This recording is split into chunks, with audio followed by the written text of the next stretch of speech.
need to take it to the Carrion Study Hall in Eastern Liurnia.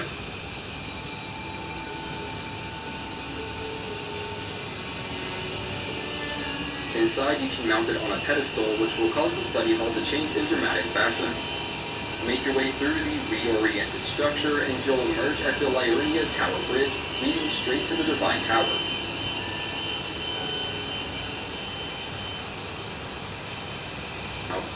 And you can find Ronnie's Snow Witch armor set in a chest near the top of the ladder.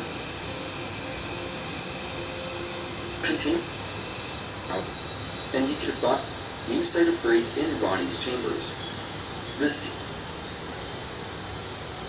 You'll have to defeat one more minor boss before reaching the Divine Tower, where you'll find the Curse Mark of Death. Upon returning to Ronnie's Rise, you'll find a new Site of Grace in Ronnie's chambers.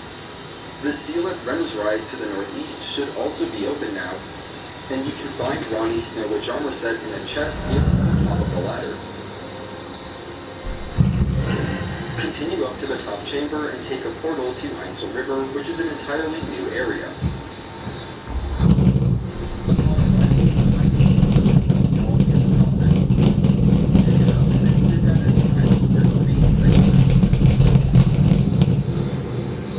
Select the Talk to Miniature Ronnie option 3 times in a row. At the third attempt of it, she'll actually respond and then task you with defeating the Baleful Shadows in Einsel River. Afterwards, the Mimic Tier Ashes are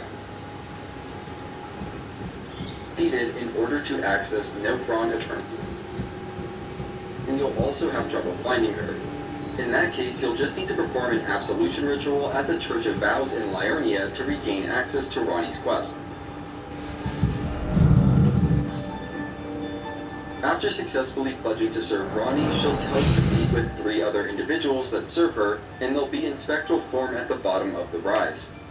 You'll need to speak through all the dialogue of E.G., Blide, and unable to fast travel until you've completed that task, and then return to the top of the rise to speak with Ronnie once again.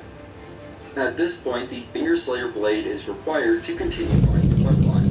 There are some intermittent steps where you can speak with Blide and Siofra River about Syllabus, then speak with Syllabus at his rise to get an introduction letter to give to Selen, and then speak with Selen at Waypoint Ruins to learn the lore of Radon.